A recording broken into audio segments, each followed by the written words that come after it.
नमस्कार साथियों, आज देश जी के ट्रिक में आप सभी का स्वागत है। दोस्तों, इस वीडियो में मैं एसएससी जीडी कांस्टेबल एग्जाम 2023-24 के लिए जीके जीएस का टॉप 50 महत्वपूर्ण प्रश्नों को कराने वाला हूं, जो कि आपके एग्जाम्स के लिए काफी ज्यादा महत्वपूर्ण रहने वाला है। तो साथियों, इस वीडियो को आप बड़ी ध्यानपूर्वक एंड तक जरूर देखिएगा। तो साथियों, आज का पहला प्रश्न है, फारसी राजदूत अब्दुल रज्जाक किसके शासन काल में भारत आया था? तो साथियों, फारसी राजदूत अब्दुल रज्जाक देवराय द्वितीय के शासन काल में भारत आया था। नेक्स्ट क्वेश्चन है, ओलंपिक खेलों का आयोजन कितने वर्ष के अंतराल में होता है? तो साथियों, ओलंपिक खेलों का आयोजन जो है 4 वर्ष के अंतराल में होता है। ओके फ्रेंड्स, नेक्स्ट क्वेश्चन है, महात्मा गांधी जी ने अखिल हरिजन संघ की स्थापना कब की थी? तो साथियों, महात्मा गांधी जी ने अखिल हरिजन संघ की स्थापना 1932 ईस्वी में की थी। दूसरी पंचवर्षीय योजना का मुख्य उद्देश्य क्या था? तो मेरे प्यारे साथियों, दूसरी पंचवर्षीय योजना का मुख्य उद्देश्य जो है उद्योग विकास था। और साथियों, दूसरी पंचवर्षीय योजना का कार्यकाल कितना था? तो साथियों, यह 1956 से लेकर के 1961 तक था। ओके फ्रेंड्स, इसको आप यह याद रखिएगा। नेक्स्ट क्वेश्चन है, भारतीय संविधान को कब अंगीकार किया गया था? तो साथियों, भारतीय संविधान को 26 नवंबर 1949 में अंगीकार किया गया था। कब?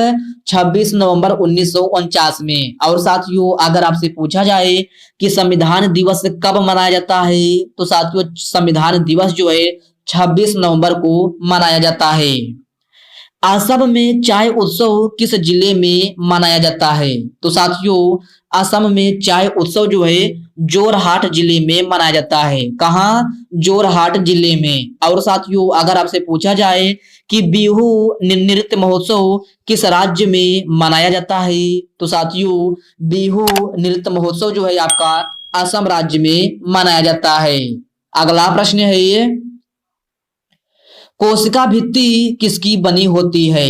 तो मेरे प्यारे साथियों, कोशिका भित्ति जो है सेलुलोज की बनी होती है। किसकी? सेलुलोज की। और साथियों, कोशिका की आत्मघाती थैली किसे कहा जाता है? तो साथियों, कोशिका की आत्मघाती थैली जो है लाइसोसोम को कहा जाता है। वही साथियों, अगर आपसे पूछा जाए कि कोशिका का पावर हाउस किसे कहा जाता है, तो मेरे प्यारे साथियों, कोशिका का पावर हाउस जो है माइटोकॉन्ड्रिया को कहा जाता है। किसको? माइटोकॉन्ड्रिया को।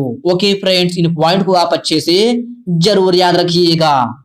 अगला प्रश्न है, भारतीय संविधान के किस अनुच्छेद में शैक्षणिक संस्थानों में धार्मिक शिक्षा वर्जित है?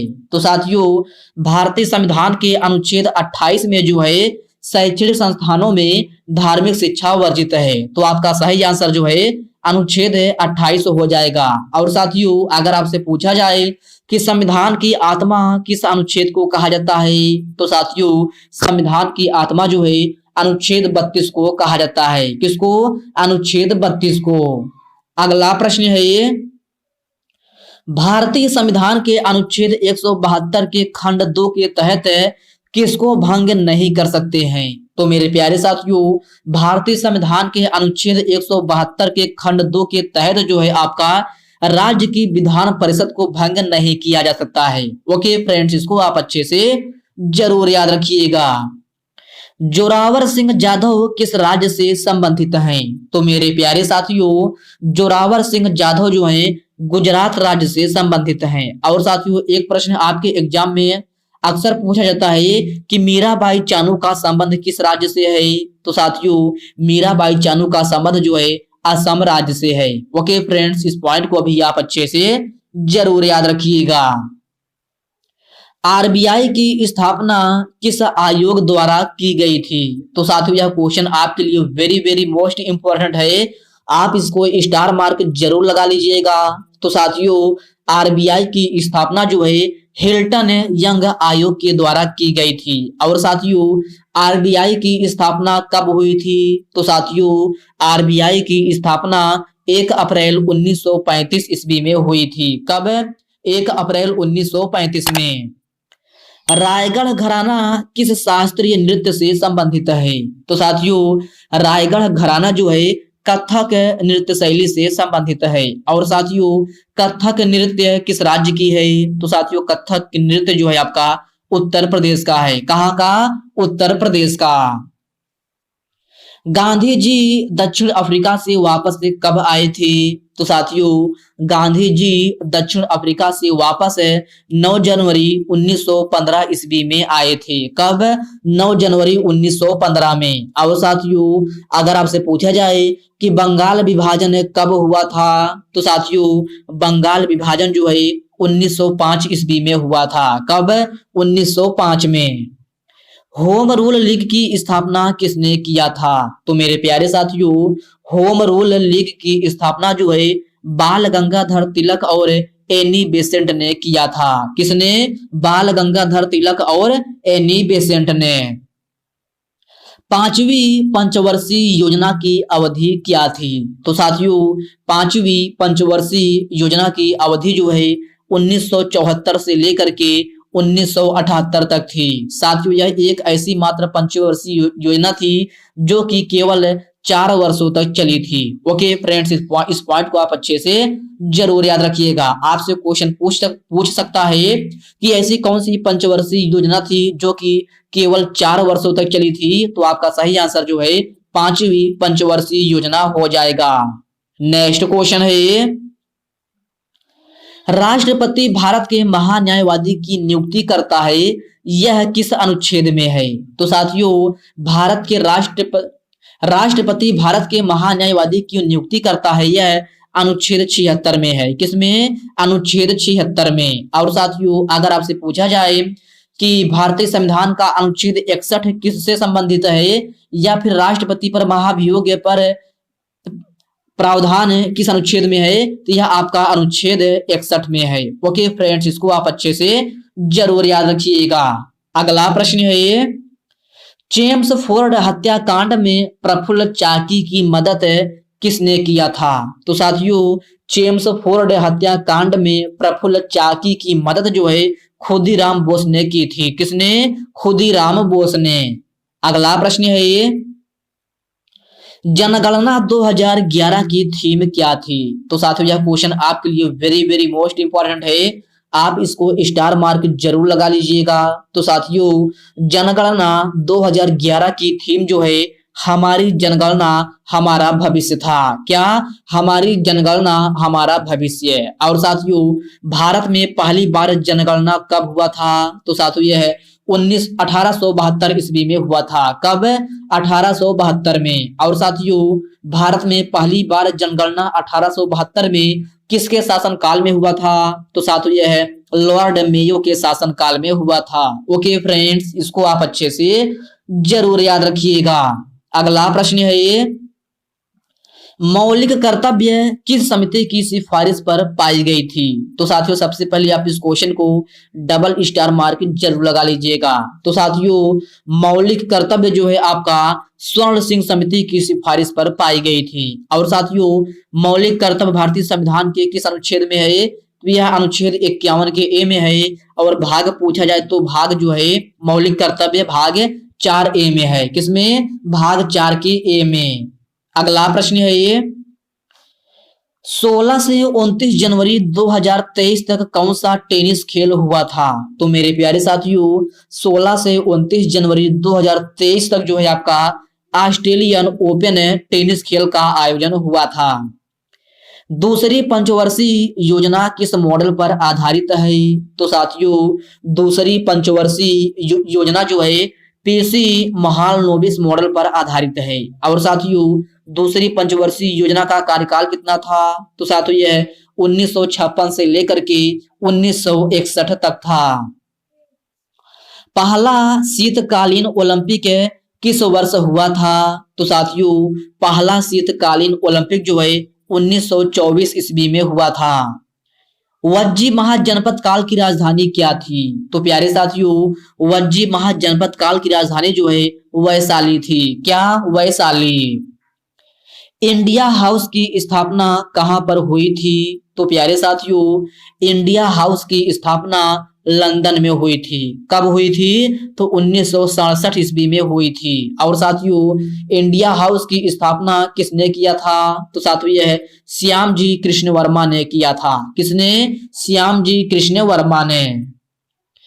वजीरा चित्रसेना को 2020 पद्म पुरस्कार से सम्मानित किया गया था। वह किस देश से संबंधित थे? तो साथियों, वजीरा चित्रसेना को 2020 पद्म पुरस्कार से सम्मानित किया गया था। यह श्रीलंका देश से संबंधित थे। ओके फ्रेंड्स, इसको आप याद रखिएगा। हिंदुस्तान कॉपर लिमिटेड की स्थापना कब हुई थी? तो साथियों, हिंदुस्तान कॉपर लिमिटेड की स्थापना 9 नवंबर 1967 ईस्वी में हुई थी। कब? 9 नवंबर 1967 में। यू श्रीनिवास का संबंध किस वाद्य यंत्र से है? तो साथियों, यह मैंडोलिन वादक हैं। और साथियों, एपीजे अब्दुल कलाम का संबंध किस वाद्य यंत्र से है? तो यह बीड़ा वादक हैं। और उस्ताद बिस्मिल्लाह खान का पूछा जाए तो यह शहनाई वादक हैं। ओके फ्रेंड्स, इन पॉइंट को आप अच्छे से जरूर याद रखिएगा। इंडियन होम रूल या हिंद स्वराज नामक पुस्तक के लेखक या लेखिका कौन है? तो साथियों, इंडियन होम रूल या हिंद स्वराज नामक पुस्तक के लेखक मोहनदास करमचंद गांधी हैं। कौन? मोहनदास करमचंद गांधी। खेलो इंडिया यूथ गेम्स 2023 का 5वां संस्करण कहां आयोजित हुआ है? तो साथियों, खेलो इंडिया यूथ गेम 2023 का 5वां संस्करण का आयोजन जो है मध्य प्रदेश में हुआ है। कहां? मध्य प्रदेश में। ठुमरी की रानी किसे कहा जाता है? तो साथियों, ठुमरी की रानी जो है गिरिजा देवी को कहा जाता है। किसको? गिरिजा देवी को। ओके फ्रेंड्स, याद रखना, आपसे पूछा जाए कि ठुमरी की रानी किसे कहा जाता है, तो आपका ठुमरी की रानी जो है गिरिजा देवी को कहा जाता है। संगमरमर का रासायनिक नाम क्या होता है? तो साथियों, संगमरमर का रासायनिक नाम जो है कैल्शियम कार्बोनेट होता है। और कैल्शियम कार्बोनेट का रासायनिक सूत्र क्या होता है? तो यह CaCO3 होता है। क्या? CaCO3। प्रधानमंत्री ग्रामोदय योजना की शुरुआत कब हुई थी? तो साथियों, प्रधानमंत्री ग्रामोदय योजना की शुरुआत जो है 2000 ईस्वी में हुई थी। कब? 2000 ईस्वी में। जनगणना 2011 के अनुसार नगरीय जनसंख्या प्रतिशत कितना है? तो साथियों, आपको बताना है कि जनगणना 2011 के अनुसार नगरीय जनसंख्या प्रतिशत कितना है। तो साथियों, यह 31.16% है। कितना? 31.16% है। द पैलेस ऑफ इल्यूजन के लेखक कौन है? तो साथियों, द पैलेस ऑफ इल्यूजन के लेखक जो हैं चित्रा बनर्जी दिवाकरुणी हैं। कौन? चित्रा बनर्जी दिवाकरुणी। उगादी नव वर्ष त्योहार कहाँ मनाया जाता है? तो साथियों, उगादी नव वर्ष त्योहार जो है कर्नाटक में मनाया जाता है। कहाँ? कर्नाटक में। सुल्तान जोहर कप 2022 किसने जीता है? तो मेरे प्यारे साथियों, सुल्तान जोहर कप 2022 भारत देश ने जीता है। आगरा का किला किसने बनवाया था? तो साथियों, यह अकबर ने बनवाया था। किसने? अकबर ने। पानी को शुद्ध करने के लिए क्या मिलाया जाता है? तो साथियों, पानी को शुद्ध करने के लिए क्लोरीन का प्रयोग किया जाता है। किसका? क्लोरीन का। संविधान सभा का गठन किस योजना के तहत किया गया था? तो साथियों, यह भी क्वेश्चन आपके लिए वेरी वेरी मोस्ट इंपोर्टेंट है। आप इसको स्टार मार्क जरूर लगा लीजिएगा। तो साथियों, संविधान सभा का गठन जो है कैबिनेट मिशन योजना के तहत हुआ था। ओके फ्रेंड्स, इसको आप याद रखिएगा। किस युद्ध के बाद अशोक ने भौगोलिक आधिपत्य अधिग्रहण किया था? तो साथियों, आप बताना है किस युद्ध के बाद अशोक ने भौगोलिक आधिपत्य अधिग्रहण किया था? तो साथियों, यह कलिंग युद्ध के बाद जो है अधिग्रहण किया था। 1529 में घाघरा की लड़ाई में बाबर किसको पराजित किया था? तो साथियों, आप बताना है कि 1529 में घाघरा की लड़ाई में बाबर ने किसको पराजित किया था? तो साथियों, यह है महमूद लोदी को पराजित किया था। किसको? महमूद लोदी को। सितारा देवी का संबंध किस शास्त्रीय लोक नृत्य शैली से है? तो साथियों सितारा देवी का संबंध जो है कथक नृत्य शैली से है। और कथक की नृत्य शैली किस राज्य की है? तो यह आपकी उत्तर प्रदेश की है। कपास थर्मल पावर प्रोजेक्ट कहाँ स्थित है? तो साथियों आपको बताना है कि कपास थर्मल पावर प्रोजेक्ट कहाँ स्थित है? तो साथियों यह गुजरात राज्य में स्थित है। कहाँ? गुजरात राज्य में। कौन सी नदी बंगाल का शोक कहलाती है? तो साथियों यह भी क्वेश्चन कभी कभी आपके एग्जाम में पूछ लिया जाता है, तो आप इसको भी स्टार मार्क जरूर लगा लीजिएगा। तो साथियों बंगाल का शोक जो है दामोदर नदी को कहा जाता है। किसको? दामोदर नदी को। लोसार उत्सव कहाँ मनाया जाता है? तो मेरे प्यारे साथियों लोसार उत्सव जो है आपका लद्दाख में मनाया जाता है। कहाँ? लद्दाख में। ओके फ्रेंड्स याद रखना, आपसे पूछा जाए कि लोसार उत्सव कहाँ मनाया जाता है, तो यह आपका लद्दाख में मनाया जाता है। झारखंड का शास्त्रीय नृत्य शैली कौन सी है? तो साथियों झारखंड की प्रमुख लोक नृत्य शैली जो है पाइका, झूमर, छाऊ, ये सभी नृत्य शैली जो है आपका झारखंड का प्रमुख लोक नृत्य शैली है।